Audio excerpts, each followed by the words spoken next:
요즘 몸이 자꾸 무겁고 자고 일어나도 개운하지 않고 식사 후에 금방 피곤해지진 않으셨나요? 혹시 밥 때문일 수도 있다는 사실 들어보신 적 있으신가요? 우리가 매일 먹는 밥이 몸에 좋은 약이 될 수도 있지만 잘못 먹으면 오히려 독이 될 수도 있다는 말. 요즘 들어 전문가들 사이에서도 많이 나오고 있습니다. 실제로 밥 짓는 방식 하나 바꿨을 뿐인데 혈당 수치가 내려가고 몸이 가벼워졌다는 어르신들 이야기도 있거든요. 믿기지 않으시죠? 저희가 오늘 전해드릴 이야기는 단순한 밥 짓는 요령이 아닙니다. 우리 건강을 지키고 약에 의존하지 않는 삶으로 돌아갈 수 있는 작은 실천이 될 수도 있습니다. 그럼 본격적으로 시작하기 전에 좋아요와 구독 꼭 부탁드립니다. 우리 주변의 부모님, 지인분들께 공유해 주시면 더 큰 도움이 될 거예요. 몇 달 전 한 어르신께서 저에게 이런 이야기를 해주셨습니다. 올해 71살이신 김순자 어르신 이야기인데요. 항상 아침에 일어나면 몸이 붓고 식사 후엔 심장이 두근거리면서 숨이 찬 느낌이 자주 들었다고 합니다. 처음엔 나이 때문인가 했지만 문제는 점점 심해졌고 약도 점점 늘어나면서 걱정이 많아졌다고 하셨죠.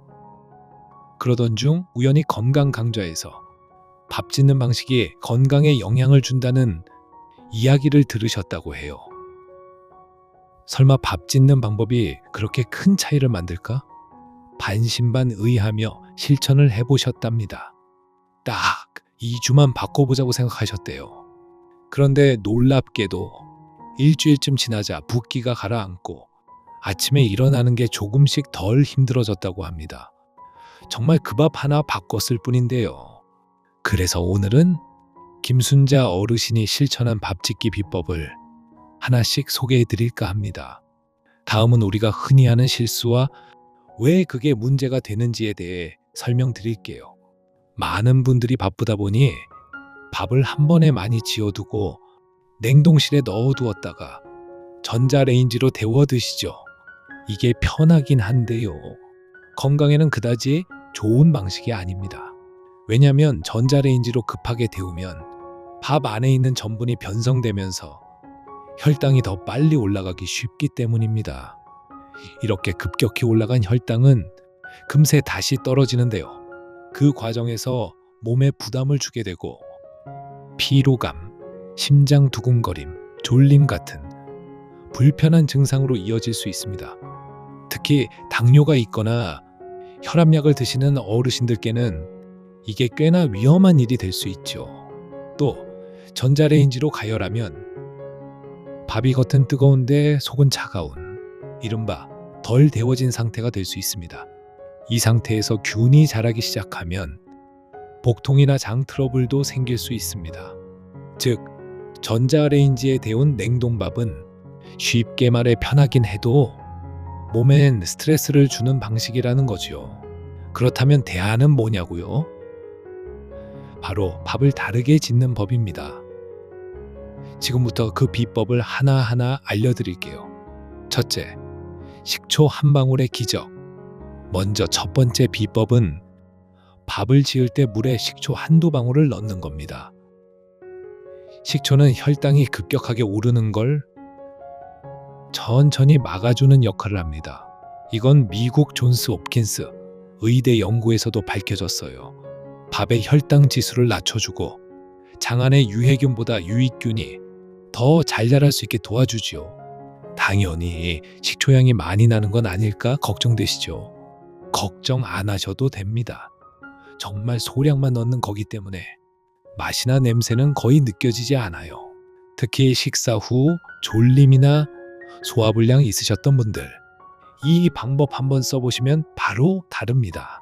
둘째, 귀리 섞기. 이번에는 귀리입니다. 쌀을 지을 때 귀리를 조금만 섞는 거죠.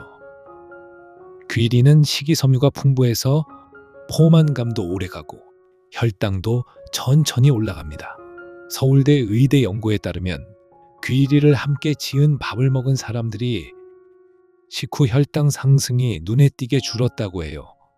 쌀과 귀리 비율은 7대3 또는 8대2 정도면 적당합니다. 이건 개인의 입맛 따라 조금 조절하셔도 괜찮습니다. 셋째, 강황 활용. 이번에는 강황입니다. 카레에 들어가는 그 노란 가루 기억나시죠? 강황에는 커큐민이라는 성분이 들어있는데 이게 혈당을 낮추고 염증을 줄여준다고 일본 국립건강영양연구소에서 연구 결과를 발표했어요. 밥을 지을 때 작은 한 술 정도만 넣어주면 됩니다.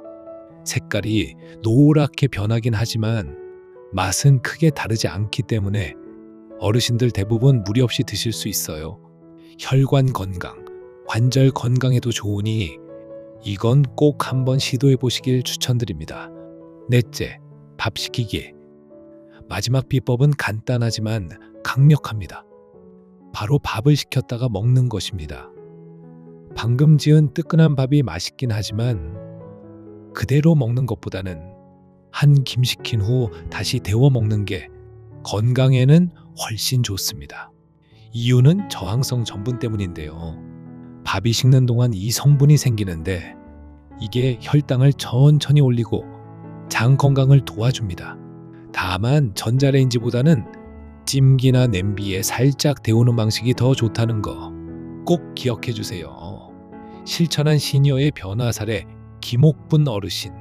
올해 72세인 김옥분 어르신은 당뇨 초기 진단을 받으셨지만 약은 되도록 먹지 않고 식이요법으로 개선해보자.